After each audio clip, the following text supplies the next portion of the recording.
Bonjour à tous, bienvenue à la Nouvelle Factory. Aujourd'hui, nous allons recevoir un nouvel invité, Bernard Stellen, ici présent. Merci Bernard de venir nous rencontrer. Merci Sylvain de m'accueillir à la Factory, à la Nouvelle Factory. Voilà. Donc bienvenue à tous. Bernard expose à la Nouvelle Factory jusqu'au mi-mars à peu près. Est-ce que tu peux en quelques mots te présenter? Oui, alors je suis quelqu'un qui aime bien découvrir les choses. Donc quand je maîtrise une technique, j'essaie d'avancer et puis d'aller plus loin, que ce soit en peinture ou en photographie. Ce qui fait que pendant longtemps, effectivement, j'ai fait des photos de paysages comme beaucoup de photographes, pour essayer de retranscrire la beauté de ma région aussi. Je travaillais pour des éditeurs, Josse Doré, etc. Et puis aussi de la photo, on va dire, humaniste, et j'en suis fier. J'ai travaillé sur des sujets, notamment souvent de personnes que l'on ne voit pas, de travailleurs que l'on ne voit pas. Des personnes de l'ombre. Des personnes de l'ombre, oui. Voilà. Des artistes aussi, là, ceux-là on les voit. Et puis voilà, et puis là maintenant, je reviens un petit peu à de la photo plus artistique, plus proche de la peinture comme je le faisais avant, avec, je dirais, une manière de faire qui se rapproche de ce que je faisais quand j'avais 20-25 ans en peinture. Quand ta passion est venue, comment tu as eu cette passion? Est-ce que c'est jeune? Est-ce que c'est plus tard?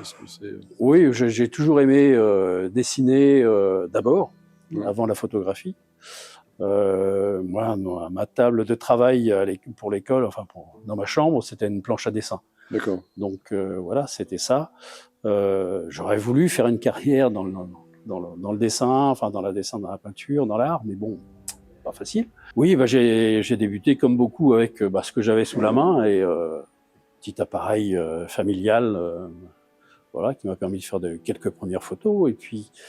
Et puis après, vers 18 ans, j'ai intégré un club photo, un super club photo avec un grand labo. On avait des moyens, on avait des stages, etc. Donc, ce qui m'a permis vraiment d'avoir le pied à l'étrier et de démarrer en amateur, mais vraiment entrer dans le monde de la photographie. Et donc, peux-tu nous décrire une journée type quand tu travailles? Comment ça se passe? Alors, quand je veux vraiment faire quelque chose, quand je démarre une journée, je sais ce que je veux faire. Voilà, j'ai une idée en tête, je veux réaliser une série de photos dont j'ai envie, et j'essaie de la réaliser. Ça marche pas toujours. Voilà, ce genre de choses comme on a derrière, ça dépend de pas mal de conditions. Donc, où ça marche et c'est super, ou ça ne marche pas et puis voilà, je rentre bredouille. Mais je vais pas faire de photos comme ça en me disant tiens, je vais bien voir ce que je vais réaliser. C'est toujours dans l'idée de réaliser quelque chose de précis. Donc petite précision, donc là, une des offres qui est derrière nous, ce sont des photos et non pas des peintures. Et souvent, ce sont des doubles expositions que tu réalises en fait. Voilà, des doubles expositions, des fusions de photographies. Pas seulement de la superposition, mais de la fusion. D'accord. On ne garde que certaines parties de chaque photographie. Peux-tu, par exemple, nous expliquer une photo comme celle-ci, par exemple, en quelques mots? Oui. Alors, qu'est-ce que ça représente? En fait, ce sont des éléments architecturaux que j'ai photographiés il y a quelques années. J'avais trouvé, il y avait un immeuble qui me parlait. C'était un immeuble très moderne. Il n'y avait pas d'angle droit. La façade, il y avait des angles partout. Il n'y avait pas deux étages identiques. Enfin bref, et ça m'avait parlé. J'ai commencé à faire des photos de cet immeuble. Et puis c'est à ce moment-là que j'avais commencé justement à faire les superpositions, les fusions de photos. Et je me suis amusé avec, voilà, en reprenant le même immeuble à l'endroit, à l'envers, et puis fusionner les couleurs de façon à ce que effectivement il n'y avait pas de bleu, il n'y avait pas de rouge sur Donc ça, c'est l'immeuble. des photos par exemple, que tu fais en 2 étapes. C'est-à-dire tu fais une première photo dans un lieu qui t'a inspiré, et après, plusieurs jours plus tard, tu peux avoir la deuxième partie de la photo que tu Non, vas... c'est toujours... Ou c'est fait en une seule fois? Alors, la plupart sont faites en une seule fois. D'accord, sur le même fichier? Sur le même fichier. D'accord. Et puis après, oui, bon, il y a eu, comme tu dis, il y a eu travail sur Photoshop, il y en a toujours. Ouais. De toute façon, c'est aussi le travail du photographe.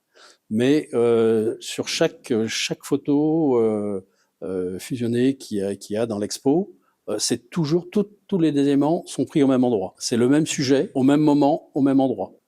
Ça peut être recto verso, c'est-à-dire ce que j'ai devant moi et ce que j'ai derrière moi. J'en avais fait toute une série comme ça sur Brest, la rue de Siam, la rue Jean Jaurès, sur les trams, téléphériques. On arrive comme ça à mettre le téléphérique dans les nuages, etc. Enfin, voilà. Mais c'est non, il y a une unité de lieu et une unité de temps. Donc c'est pour ça, c'est très important donc déjà de voir les tirages. Donc on vous encourage à venir voir donc l'exposition évidemment à la Nouvelle Factory. Surtout, il faut profiter des expositions parce que beaucoup sont gratuites.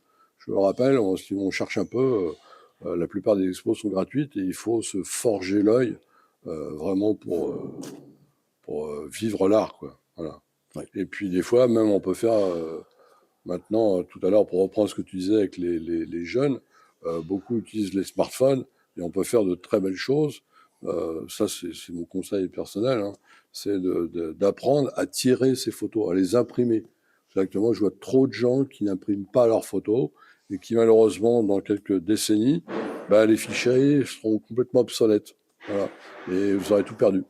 Donc ça, c'était ma parenthèse photographe, on va dire, en parlant de photos. Et quelles sont tes plus grandes inspirations, des artistes, des expériences, quelque chose qui te... Alors quand j'étais gamin, j'étais inspiré beaucoup par Vasarely, par Dali pour le surréalisme, etc.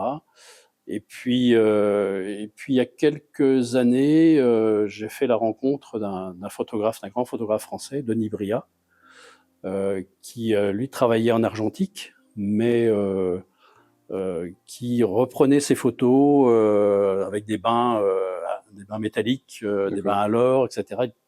Il refaisait à partir d'un simple objet, même parfois on a notamment une qui est très connue, qui est un oignon coupé en deux. Oui. Il en a fait une véritable œuvre d'art qui est aujourd'hui exposée dans le showroom de parfumeurs parisiens. Quand j'ai eu la chance de le rencontrer ici à Brest, en plus, il exposait la dernière exposition qu'il avait faite d'ailleurs à Brest, et puis et je lui en avais parlé de la photographie numérique, ce qu'il en pensait. Il avait 85 ans, il y a peu de chances qu'il bascule au numérique. Voilà. Mais par contre, moi, j'ai réussi en argentique à aller pousser un peu les traitements jusque-là. En numérique, vous allez avoir la possibilité d'aller plus loin. Donc, écoutez, essayez, découvrez, profitez de ce que le numérique vous donne pour avancer. Justement, ça rejoint la prochaine question. Les techniques que tu utilises justement pour travailler, donc le numérique principalement. Ouais. Je fais encore un peu d'argentique, mais ça dépend du sujet. D'accord. Donc en fait, là, donc tu traites numérique, donc comme beaucoup, on dit photoshopper maintenant avec le grand terme. Voilà. Donc même si je fais une parenthèse pour les amateurs, on trouve des logiciels gratuits qui concurrencent Photoshop et aussi performants. Donc ça, c'était ma petite parenthèse en tant que photographe aussi. Voilà, un petit coup de pub. Donc pour toi, l'art c'est un véritable défi. Et c'est quoi donc les moments difficiles que tu as quand tu crées ou que tu... Alors il y a des moments où l'idée ne vient pas justement, puisque je me promène pas forcément avec l'appareil photo en attendant que ça vienne. Il faut que l'idée vienne. Et puis j'ai souvent beaucoup d'idées à la fois, plein de projets qui démarrent, et les uns finalement viennent contredire les autres, viennent remplacer les autres. Il y a des moments comme ça où il y a trop d'idées, trop de sujets à la fois. Peut-être qu'il faudrait laisser les choses venir toutes seules. Et puis voilà, ça c'est les moments où... D'accord, donc ton inspiration, en fait, tu attends d'avoir l'idée pour prendre ton appareil photo pour aller faire la photo. Voilà. Contrairement à Cartier-Bresson qui prenait son appareil photo qui allait devant les... Absolument. Voilà, donc Moi, je suis plutôt dans la technique du peintre qui est devant sa toile et qui dit, bon, voilà, la toile est blanche. il cherche l'inspiration. Je cherche l'inspiration, D'accord. je vais faire quelque chose. Donc, ma question suivante, c'est est-ce qu'il y a un projet, quelque chose dans lequel tu es particulièrement fier? C'est un projet dont on me parle encore, enfin, qui est réalisé, mais dont on me parle encore. Il y a quelques années, c'était en 2014, si je me souviens bien, un chirurgien m'a proposé de l'accompagner sur son lieu de travail, enfin, dans les blocs opératoires, pour photographier non pas les actes, etc. Il avait plein de photographes qui faisaient ça, qui étaient des photographes spécialisés dans le monde médical, mais pour photographier les gens, les personnes qui travaillent, que l'on ne voit jamais. Les aides-soignants, les infirmières, les anesthésistes, ils ont leur masque, la Charlotte, on ne les voit pas. On ne les voit pas, on rentre, on est déjà préparé, on ressort, on est endormi. Donc on ne connaît pas ces personnes qui finalement ont été très importantes pour nous puisque elles nous ont permis de quelque part d'aller plus loin, enfin d'avancer physiquement. De traverser cette épreuve, voilà. Ce moment, on va dire.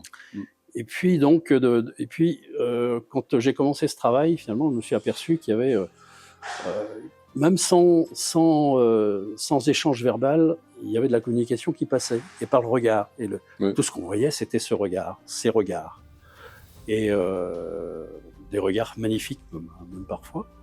Et donc, je me suis attaché à cela, à essayer de retranscrire dans la photo des conversations, des moments parfois difficiles, et puis aussi l'humanité. C'était des opérations, notamment une, je m'en souviens, de toute façon je m'en souviens de toutes, mais où c'était une personne qui, c'était l'opération, je dirais, de la dernière chance, entre guillemets, qui souffrait. Et le regard de l'infirmière sur cette personne qui essayait de la réconforter, etc., c'était un moment magnifique, quoi. Tout était dans le regard, quoi. Tout était dans le regard. Ouais. Donc voilà, ça c'est un travail. Et puis on m'en parle encore au CHU régulièrement. Et cette série, elle est visible actuellement ou... Non, alors elle est dans des cartons et elle demande à être réexposée. Oui, elle est dans des cartons, dans des grandes boîtes d'ailleurs, parce que ce sont des grands tirages. Elle a été exposée à la Maison de la Fontaine en 2016, pardon. 2016, à la Maison de la Fontaine dans le cadre du Festival Plus d'Images. Et puis en 2017 à Saint-Brieuc au Festival de la photo, du photojournalisme, qui l'a accueilli. J'ai proposé cette série-là. Mais bon, ça... Elle pourra ressortir. Ça rebute un peu. Justement, ça rejoint ma question suivante. Pourtant, il n'y a pas... Ouais. Donc ça rejoint tout à fait ma question suivante, qui est justement, quelle est l'importance de l'art, justement, dans notre société? Ça rejoint ce que tu es en train de dire. Oui, l'art, il est très important. Ça permet de communiquer, je dirais, des sentiments, communiquer des émotions, et puis montrer parfois ce que le public ne voit pas, que tout le monde ne voit pas. Il y a plein de choses. Et puis il faut éduquer les jeunes à l'art parce que c'est important, c'est primordial. Même. Tout à fait. C'est vrai que c'est un domaine qui actuellement, on voit dans les lycées, dans les écoles, il n'y a plus tous les enseignements d'art, etc., d'art plastique. Ils avaient au niveau réduit à peau de chagrin, et là ils sont en train de disparaître complètement. J'en parlais il y a 2 jours encore avec un ami, où carrément les postes ont disparu, quoi. Donc il n'y a plus d'art. Donc à un moment donné, on va se retrouver devant des choses assez tristes. Et justement, comment vois-tu l'évolution de l'art avec les nouvelles technologies, avec l'IA et tout ce qui est numérique, pour faire suite justement à tout ça? Alors le numérique apporte beaucoup de choses et a permis de développer beaucoup de possibilités, et aussi on va dire, vulgariser des techniques comme la photographie, comme la vidéo. Après, l'IA, L'IA peut aussi apporter beaucoup de choses, mais ce qu'elle n'a pas, on voit beaucoup de photographies faites avec de l'IA, techniquement, sont belles. Ouais. Mais il n'y a pas d'émotion dedans. L'émotion, ça reste encore quelque chose d'humain. Et tant que l'IA ne sera pas, et j'espère que ça ne sera pas avant longtemps, mais bon, ça restera quand même.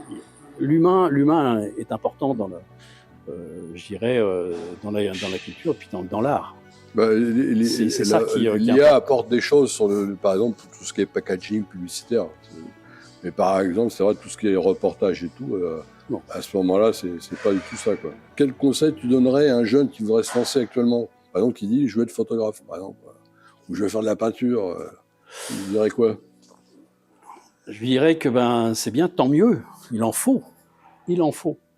Et que c'est quelque chose qui est l'art est quelque chose de gratifiant. Mais aujourd'hui, c'est un métier ce sont des métiers très difficiles avec des débouchés très peu nombreux. Il y a beaucoup de jeunes qui veulent rentrer aujourd'hui dans ces milieux-là, mais c'est pas facile. Et moi, le conseil que je donnerais, c'est de toute façon d'avoir une activité parallèle qui permette de vivre. Et puis, si à un moment, ça débouche, tant mieux. Si la célébrité vient, tant mieux. Mais il y a même des métiers qui tournent peut-être plus ou moins éloignés autour de l'art, mais qui permettent de lier les deux. Bernard, quelle a été ton expérience à la Nouvelle Factory? Eh bien, je suis content déjà d'être venu à la Nouvelle Factory. L'intérêt, je trouve, de la Nouvelle Factory, c'est de mélanger un peu tous les styles et tous les arts. On trouve de la sculpture, de la peinture, de la photographie.